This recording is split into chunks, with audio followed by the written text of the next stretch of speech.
সেগুলো সব উড়িয়ে দেয়। এসব কথা টোনা যখন বলছিল তখন টুনি সুখী পায়রা ও মিষ্টিটি সেখানে আসে আর বলতে থাকে, শোনো টোনা, আমরা তিনজনে একটা পরিকল্পনা করেছি। কি পরিকল্পনা? আমরা তিনজনেই বেগুনের বড়ার দোকান দিব। সেটা কিভাবে? আমরা তোমাদের কাছ থেকে বেগুন কিনে নিব। তোমাদের আর বাইরে বেগুন বিক্রি করতে হবে না। আমরাই তোমাদের কাছ থেকে বেগুন কিনে নিয়ে আর সেগুলো অন্য কায়দায় বিক্রি করব। কিন্তু তোমরা আমাদের টাকা দিবে কি করে? প্রথম দিন আমরা তোমাদের কাছ থেকে ধারেই বেগুন নিব। পরের দিন সেগুলো বিক্রি করে তোমাদের সব টাকা শোধ করে দিব আর লাভের টাকাটা জমিয়ে রাখবো। ও আচ্ছা, ঠিক আছে, তাহলে তোমরা তিনজন দোকান দাও। এরপর টুনি সুখী পায়রা ও মিষ্টিটি একসঙ্গে বাজারে একটা বড় বেগুনের দোকান দেয় আর তারা তিনজনেই বেগুনের বড়া বিক্রি করতে থাকে। আর দেখতে দেখতে তাদের দোকানের বেগুনের বড়া বিক্রি হয়ে যায় আর তারা বেশ কিছু টাকা লাভ করে। এভাবেই তারা 3 মাস বেগুনের বড়া বিক্রি করে আর বেশ কিছু টাকা তারা জমা করে।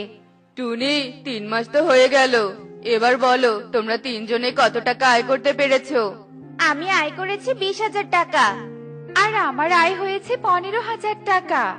আর আমার হয়েছে 25,000 টাকা। আরে বাহ, এটাই তো চাই। টুনি, তুমি গয়না কিনেছো 15,000 টাকা দিয়ে আর আয় করেছো 20,000 টাকা। আমাকে 15,000 টাকা দিলেও তোমার কাছে আরো 5,000 টাকা থাকবে। টোনা, আমি তোমাকে সব টাকাই দিয়ে দিতে চাই, কিন্তু টাকাগুলো তোমাকে দিতে খুব কষ্ট হচ্ছে।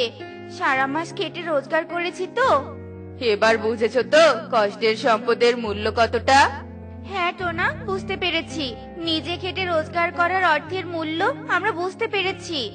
তাই আমরা এই ব্যবসা বন্ধ করব না। তোমরা বেগুন চাষ করবে আর আমরা ব্যবসা করব, আর তাহলে খুব সহজেই তোমরা 3 ফসলি জমি কিনতে পারবে।